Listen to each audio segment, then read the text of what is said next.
With Mortal Kombat comes a lot of suffering. No, not because you waited 4 years for a game with barely any content unreleased that only got supported for half the time you spent waiting for it, but because the characters are always getting beat on, both physically and emotionally. So I thought it'd be fun to see which MK characters from the original timeline faced the most tragedy. Hello my fellow oddities and welcome to a new tier list video where we will be ranking the MK characters based on how tragic they are. The tiers we have are Peaches and Creamville.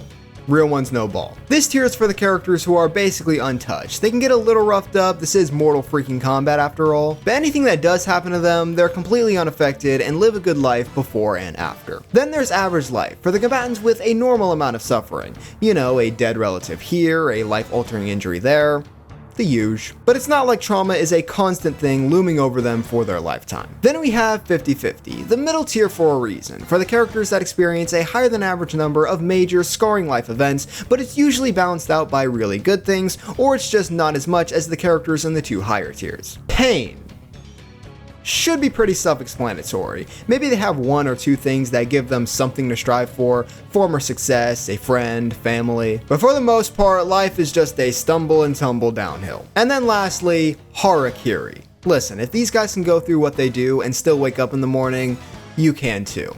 You got this. But without further ado, let's begin. First we have the Shao Kahn Prince, Goro. I think Goro honestly goes in pain. Maybe you could argue 50-50, but really all his success comes before the events of the games. During them, he kinda just gets clowned on. Loses to Liu Kang twice, is seemingly killed twice, beaten by Taven, and then actually dies during Armageddon. Which, by the way, Armageddon, I'm like barely gonna count that. So yeah, already starting off in the pain tier. Johnny Cage next, and he's going straight to Peaches and Creamville for the original timeline. Remember, I did preface earlier that bad things can happen to a person in the Peaches and Creamville tier. You're gonna struggle to find a character in this series that hasn't struggled at all. And while yes, Johnny does die 3 times, which sounds horrible, we already established Armageddon doesn't really count, and both previous times, he came back in the very next game unaffected. He does get mind controlled in Deception, but again, like, it doesn't really affect him. He's still the same guy afterwards. Hell, in Armageddon, he brings together the forces of light. And other than that, the dude is just vibing. Then we have Kano, Peaches and Creamville. He doesn't even really care about life that much, so even if he did go through anything, I don't really think he would care that much, but the most he goes through is getting captured at MK2. Liu Kang. I think the main protag is the quintessential 50-50. In the arcade era, Peaches and Creamville up the ass, besides for the attack on the Shaolin Temple. That was not good. But for the 3D era, dies, has to live as a spirit and watch his corpse get reanimated and go all Walking Dead on people, that sucks. 50-50 is great for Liu, and I also think it's great for the God of Thunder, Raiden. Raiden is a character who, since he kinda oversees the whole Earthrealm squad, anything that happens to them, the good and the bad, affects him, which is why I place him in this tier. He also has his own ups and downs, becoming Elder God, but then also dying and becoming Dark Raiden, so I think it fits. Reptile. This face is all I have to make, you know. Reptile is going into Harakiri. Nothing good happens to him, and this is before he starts jobbing out in the NRS era. This dude's whole ass race is damn near extinct. Maybe you can't really conceptualize that because we're humans and no one watching this video will ever have to go through anything like that. Hopefully. But you literally the last of your species, bro. That's insane. And then there's the whole de-evolution thing, being tricked into becoming a vessel for Onaga. My poor scaly friend. And then we have Scorpion. Hanzo. Brother. I don't know how you do it. He's going in Harakiri as well. In fact, he probably has it the worst out of anyone. Dies. Family dies. Clan dies. Kills the wrong dude. Protects that dude's brother only to be told that dude was the killer, tries to kill him, but then suddenly finds out the real killer is the dude he's been working for, and then he gets tossed into a Solnado by 2 absolute jobbers, becomes a warrior for the Elder Gods, does his job, but his reward is his family and clan being resurrected into specters just like him, and then Armageddon. I actually don't think it gets worse than that. We have peaked very early into the video, which is probably not that great for my retention. Shang Tsung.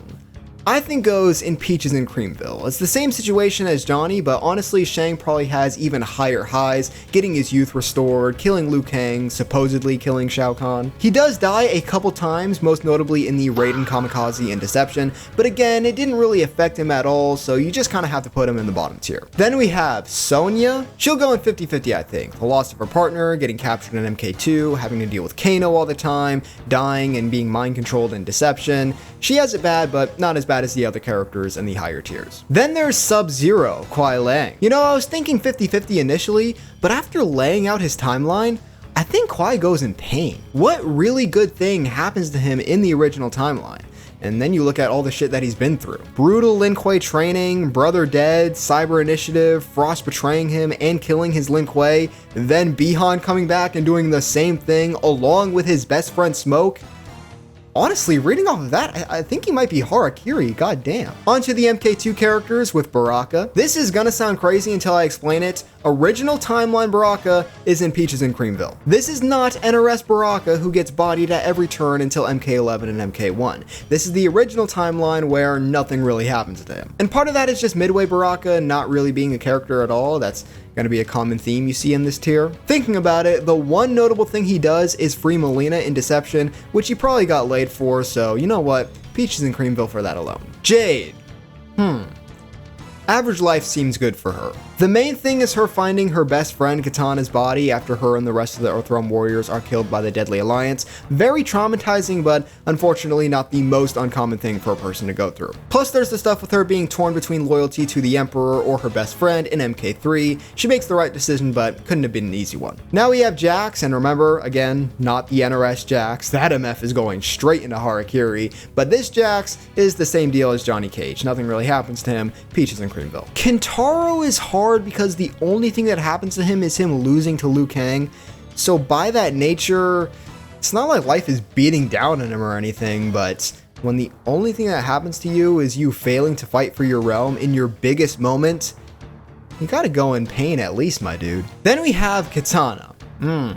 Pain. Not quite Harakiri despite her life being fairly terrible, there are some redeeming factors. The main thing is she does have a solid support system of family and friends. Her mother, Jade, Liu Kang, the rest of the Earthrealmers, so it's not like she's completely alone while life is beating on her. But boy does it, because you spent thousands of years being raised by a maniacal ruler who you think is your dad, but actually killed your real one and drove your mother to the name of this tier. Then your sister isn't actually your sister, but a Tarkatan clone who you then have to kill. And then your realm, which you just got back in MK3, is attacked by Shinnok, and then all your friends die along with you, only to get mind controlled. So yeah, pain for sure, but it's close to that top tier. Kung Lao.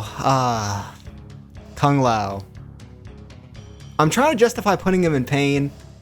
I just can't. He's going in Harakiri. Now what makes me hesitant is that this Kung Lao is not nearly as prideful as the NRS Kung Lao, who would absolutely go in Harakiri. But still, your whole thing in life is that you're the descendant, the last descendant of the great Kung Lao. Your life mission is to repeat his accomplishment, even if it's not really what you want, which makes the fact that he doesn't do it even worse. Then you die, fair enough, it's a fake death or whatever, but then your best friend, basically brother, dies with your disguise being used to jump him. And then you finally get your opportunity to be the hero, avenge your fallen friend, only to lose and die and be mind controlled. I'm sorry.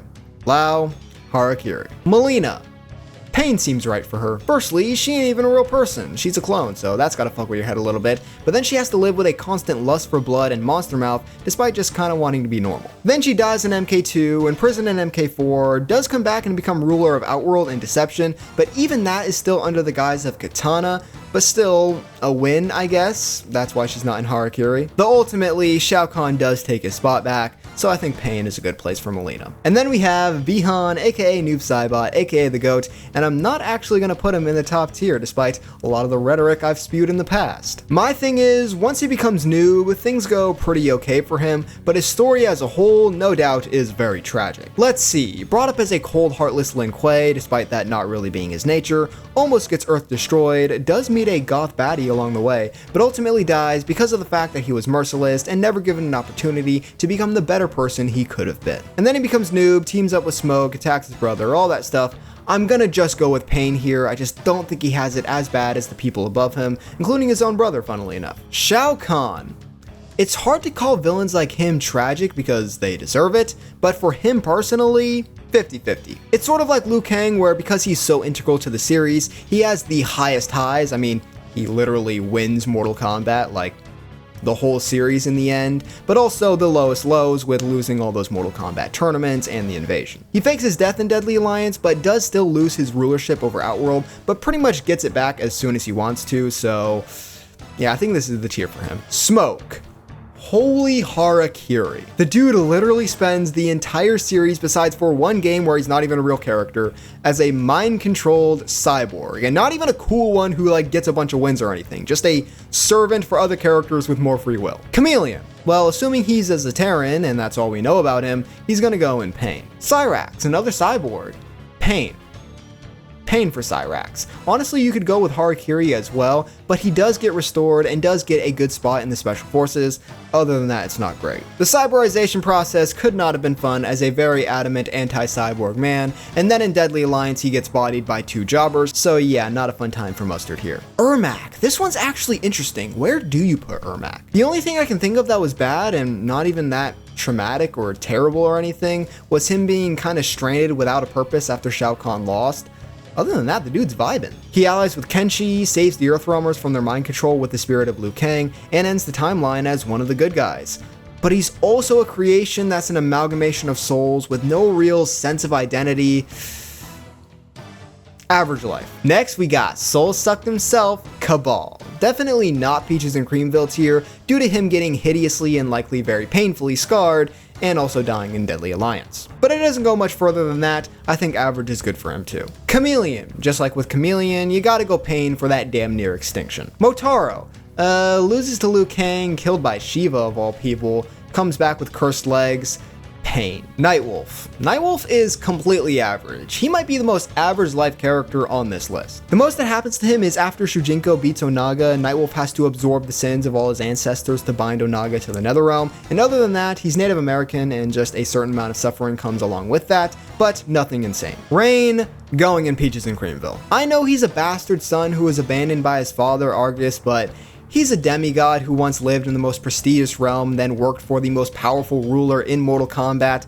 I think he's fine. And then he doesn't really do anything in the series, so he goes here by default. Sector is gonna go in Pain. The dude is just kind of a failure. Nothing particularly terrible happens to him, but he fails his mission to capture Sub-Zero, then loses the Dragon Medallion to the dude, tries to create his own clan, which does absolutely nothing, and then is destroyed. So even though out of the cyborgs, he definitely has the best life, that's not saying much. Then we have Shiva, who's in 2 games and barely does anything in either of them. In fact, I think she literally does nothing in Armageddon. She's gonna go in Pain because she loses to Jade and Kitana, then gets betrayed by Kano and seemingly killed by Shao Kahn, and that might as well be the end of her. Sindel. Many might say Harakiri, but I actually don't think it's that bad. I think it's on the same level as Kitana. Their stories are pretty similar. Sindel starts out as a queen with a loving husband, baby on the way, then everything goes to shit with Edenia, Jared dead, forced to be Shao's wife, takes herself out, but Shao captures her soul and keeps it for thousands of years. Then she gets brought back mind controlled, but does get restored and becomes Queen of Edenia again,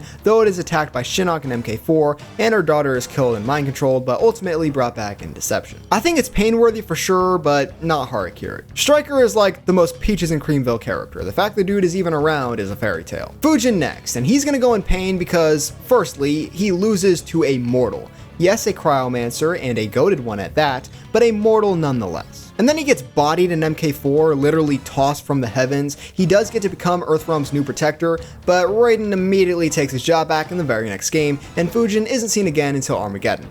It is what it is, really. Jarek, whew.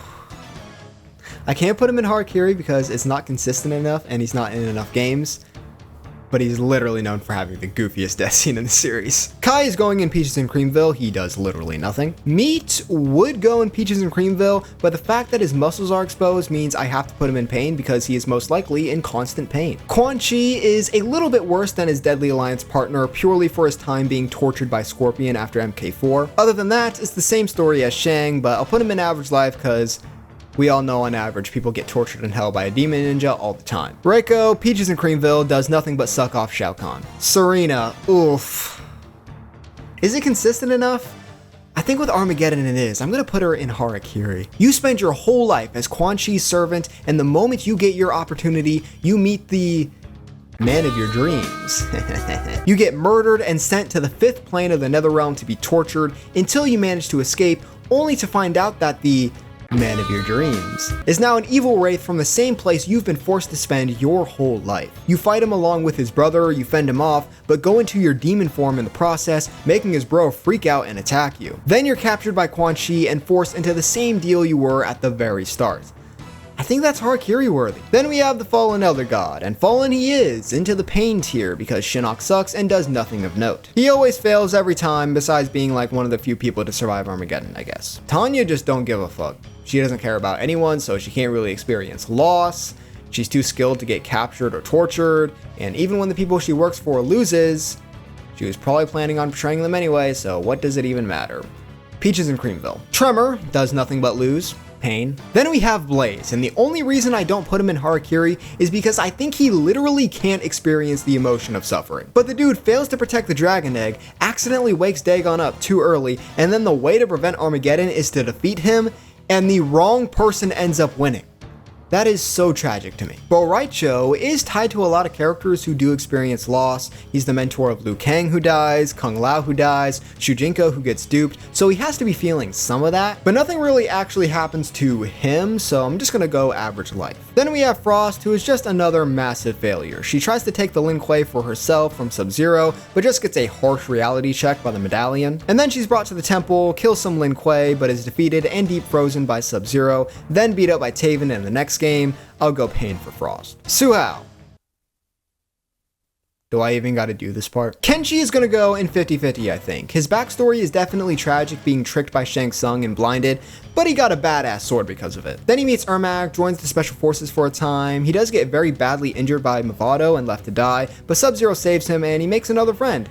Yeah, Kenshi isn't too bad. As for Li Mei, pretty much the only thing that happens to her is her and her people getting captured and forced to fight in a tournament. Boraicho rescues her in Deception, but nothing really happens beyond that. I'll go average life, I guess. Mavado is gonna go Peaches and Creamville. He actually gets 2 very solid wins over Cabal and Kenshi. Cabal does get his get back, but it doesn't really mean much, and he just returns in Armageddon, so good on Mavado. Both Draman and Moloch are going in Peaches and Creamville. The fact that they canonically overpower both Scorpion and Cyrax is nuts, and Mocap is going there too. As for Natara, some of her people do get brutally slaughtered in Armageddon, which is certainly not fun, but other than that, she's not like Reptile where people are super endangered. She just wants their independence, so I'll go average life. Speaking of which, here's the person who did the slaughtering, Ashra, who's definitely going in Pain, because even though she's not actively suffering, she's doing a lot of evil things without realizing it. Plus there was the time where she was a servant for Quan Chi, alongside all the killing people thinking she's purifying her soul. No good. Dairu, easy. Pain. He stands for order, his family is killed, he kills their killer, gets imprisoned and broken out by the person who hired the killer of his family, but he doesn't know that and unintentionally begins working for them. Very tragic, only interesting thing about his character in fact. Darius, Peaches and Creamville. He does nothing besides the previously mentioned, which he does not face consequences for. The Cleric of Chaos, Havik, has got to go in Peaches and Creamville. I love the guy, but he doesn't really do anything, and I don't even think someone so chaotic can experience true tragedy. Hotaru, I'm gonna put in average life because he has to deal with Darius and his resistance constantly. He also may or may not have been killed by Dairu in Deception. I don't know, man. I'm sick of putting people in Peaches and Creamville. Kira and Cobra are both going in Peaches and Creamville. Onaga is a weird one because he gets killed by Shao Kahn, stays dead a long time, gets brought back, beaten by Shujinko, and bound to the Netherrealm by Nightwolf, which is plenty of stuff, but I'm still gonna put him in Peaches and Creamville purely based off of aura. This dude, he just exudes a certain confidence to where nothing is tragic about you. You go through no turmoil. You just shuck off anything bad that happens. And it's basically true. Shujinko, Harakiri, easy. This guy's life is so fucking cooked, dude. Imagine being a child, thinking you have been bestowed with the honor of working for the Elder Gods, spending your whole life training, in prison, striving for that goal, only to realize that you may have just doomed all of the realms. Ultimately, that doesn't happen, thankfully, but that was what your whole life's mission was, essentially. Damn. And then there's Taven and Dagon, both are very anticlimactically going in average life. Dagon woke up early, believed his mother and father were conspiring against him, and killed them before ultimately losing the fight to go against Blaze. And then for Taven, mother and father died, and he also somehow doesn't defeat Blaze, and it ends up being Shao Kahn. Still have no idea how that happened. And that is it. Here is the final tier list. Let me know where you agree and disagree in the comments down below, and also if you want me to do this with the rebooted and new era timelines as well. Subscribe and leave a like if you want, and that wraps on this one, my fellow oddities. I'll see you next time.